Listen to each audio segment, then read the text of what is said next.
इस वक्त की शुरुआत बुलेटिन की कर रहे हैं बड़ी खबर के साथ। इलेक्शन कमीशन ने ममता बनर्जी के साथ हुई दुर्घटना को लेकर एक एक बिंदु पर पूरा जवाब दे दिया है। इलेक्शन कमीशन ने ममता के जख्मी होने के कारण सुरक्षा कर्मियों में सामंजस्य की कमी को बताया।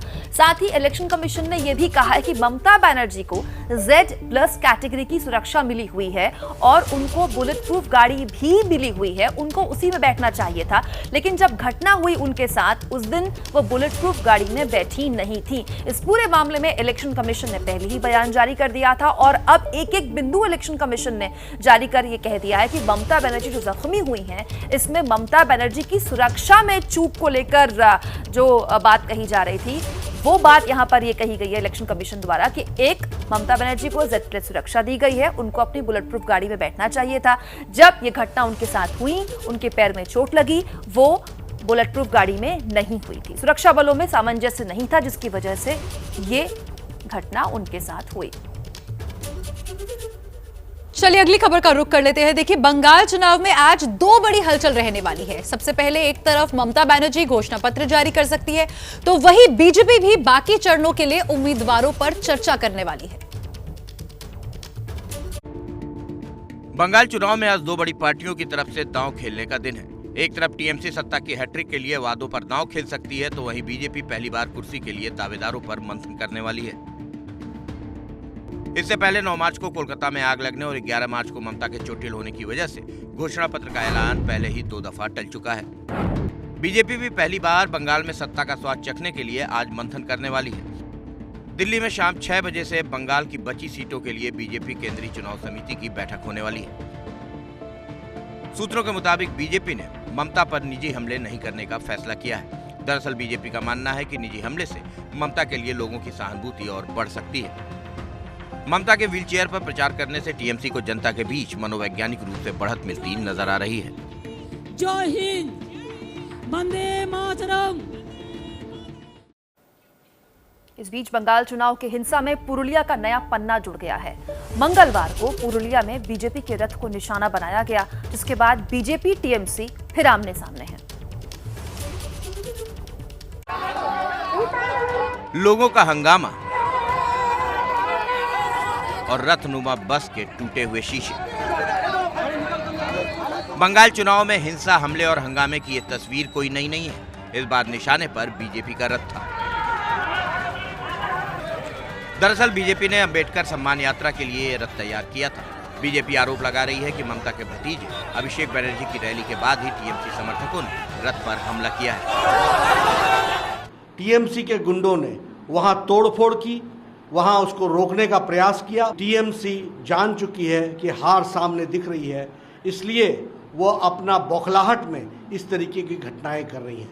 बीजेपी का आरोप है कि टीएमसी कार्यकर्ताओं ने रथ में सवार ड्राइवर और दूसरे लोगों के साथ मारपीट भी की है।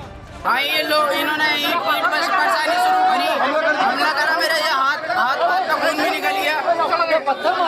पत्थर मारा था, यहाँ मोटा जरा देखो। बीजेपी का ये भी आरोप है कि हार से हताश टीएमसी हमलावर हो रही है, जबकि टीएमसी ने इन आरोपों को पूरी तरह बेबुनियाद बताया। और देखिए, बंगाल में चुनावी सरगर्मी को देखते हुए पीएम मोदी के प्रचार कार्यक्रम के अंदर कुछ बदलाव किए गए हैं। क्या है वो बदलाव, देखिए।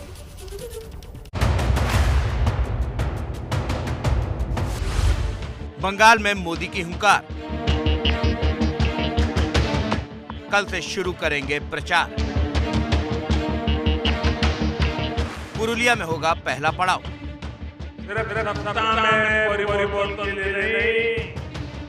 बल्कि परिवर्तन के लिए बनानी है। बंगाल चुनाव में सत्ता के संग्राम और कार्यकर्ताओं के जोश को बरकरार रखने के लिए पीएम मोदी को पहले ही मैदान में उतरना पड़ रहा है। बीजेपी के सबसे बड़े चेहरे पीएम मोदी अब 2 दिन पहले ही प्रचार शुरू कर रहे हैं। पीएम मोदी कल पुरुलिया से प्रचार शुरू करेंगे। पहले ये रैली शनिवार को होनी थी। पीएम उसी पुरुलिया से अपने अभियान की शुरुआत कर रहे हैं, जहां जख्मी होने के बाद ममता ने प्रचार की दूसरी पारी शुरू की थी। साथ ही पुरुलिया में ही कल बीजेपी के रथ पर हमला भी हुआ है। पुरुलिया के बाद पीएम 20 मार्च को खड़गपुर, 21 को बांकुरा और 24 को कांटी मिदनापुर में रैली करेंगे। बंगाल में पीएम मोदी की कुल 20 रैलियां होनी है।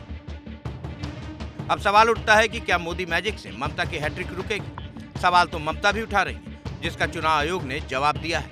दरअसल ममता बार बार चुनाव आयोग पर पार्टी विशेष के लिए काम करने का आरोप लगा रही हैं। चुनाव आयोग ने चिट्ठी लिखकर ममता के आरोपों को बेबुनियाद बताया है। पीएम मोदी के मैदान में उतरने के बाद प्रचार की रफ्तार और राजनीति की गर्मी दोनों बढ़नी तय है।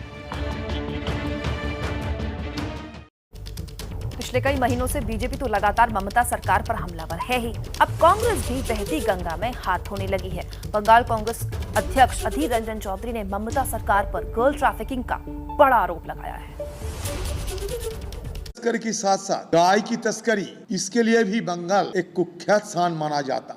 और इसके साथ में और एक